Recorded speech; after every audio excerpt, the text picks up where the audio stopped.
সকাল থেকে বসিয়ে রেখেছে যে এই আধ ঘন্টা পরে গাড়ি ঢুকছে, এই আধ ঘন্টা পরে গাড়ি ঢুকছে, আর গাড়ি তো এখানে আসে না, মিলের লোকই এখানে আসে না। এইভাবে আমাদেরকে আর কি মিথ্যা কথা বলি বলে আমাদেরকে আটকিয়ে রেখে দিচ্ছে। মিলটা এসে সেটাও জানি না, এখন কে ধান নেবে সেটাও জানি না, কোন মিল নেবে সেটাও জানি না। দাম ঠিকঠাক ভাবে পাচ্ছেন? দাম ঠিকভাবে যা আছে সরকারি দাম তাই দেয়, এবং টাকাটা ঢুকতে কিন্তু অনেক দেরি করছে। যেমন আগে ধান দেওয়ার পরে পরেই একদিন দুদিনের মধ্যে টাকা ঢুকতো। আমি যেমন আজকে 20 তারিখে ধান দিয়েছি, সেই 20 তারিখে ধানের টাকা এখনও ঢোকে না। মিলে পাঠাচ্ছে আমাদের। কোন মিল? কোন মিল?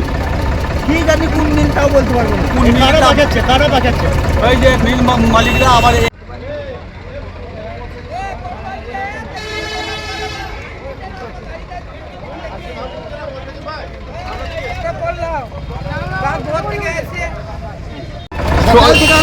মোটামুটি রাত 2টো থেকে একদম বসে আছি এখানে, ধানের কোনো মিলে গাড়ি দিতে আসছে না।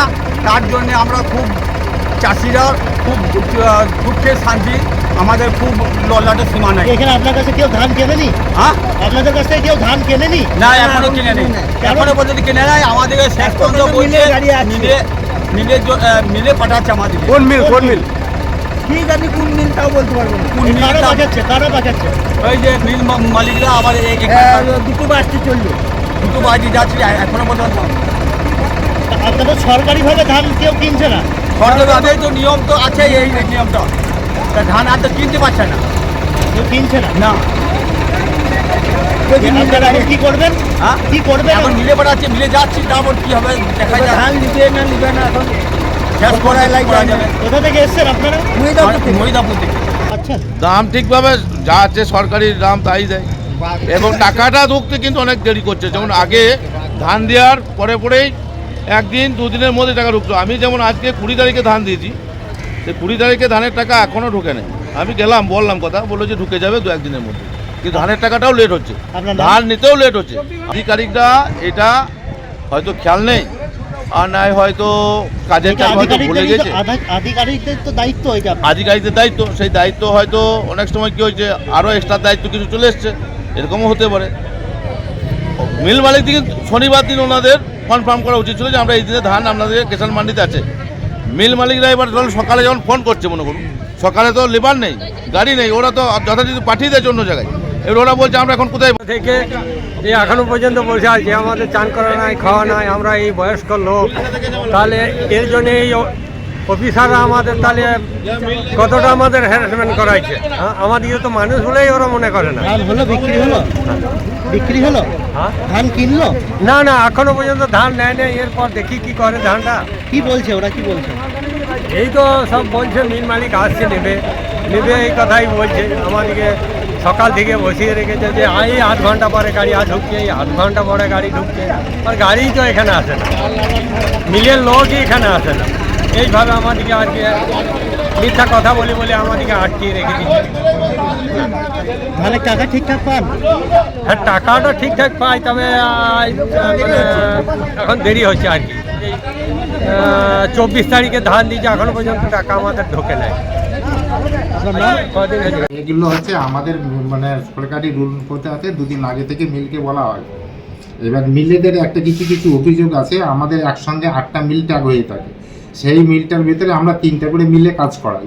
এবার 3টা মিলেদের একটা মিলের অভিযোগ হচ্ছে তারা সকালবেলা এখান থেকে এসে অলরেডি এসে দাঁড়িয়ে আছে, বলছে আদার্স 2টো মিলকে গিয়ে বলুন যে আদার 2টো মিল যেন আমাদের এখানে আসে, আমরা একসঙ্গে যৌথভাবে কাজ করবো।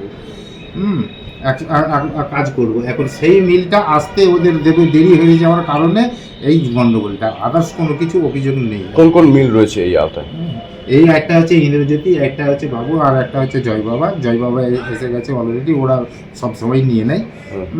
এবার এই মিলটা হচ্ছে সাঁইটা থেকে আসছে, বাবা বাসন্তী যে মিলটা, সেই সাঁইটা থেকে এসে এখন ওদের ক্যাপাসিটি অনুযায়ী ছোটো নিয়ে এসছে।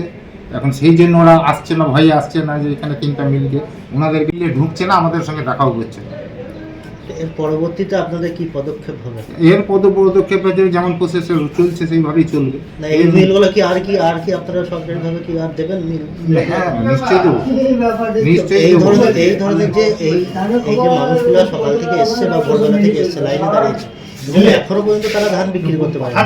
এবং আপনারা বলছেন যে মিল মালিকদের দোষ, তাহলে এরপরেও কি মিল মালিকদের সঙ্গে মিল মালিকদের সঙ্গে এই ব্যাপারটা হচ্ছে কি, মিল মালিকদের সঙ্গে আমাদের কন্ট্যাক্ট হয়, কথা বলা হয়, ওনারা এগ্রি বলে দেয়, আমরাও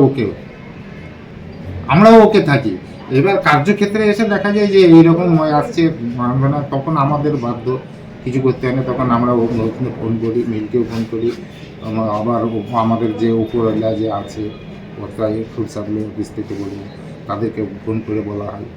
এবার এইভাবেই এখন চলছে। তবে যে আয়োগরা এরপরে মিলে আমার সুষ্ঠুভাবে কার্য করবে।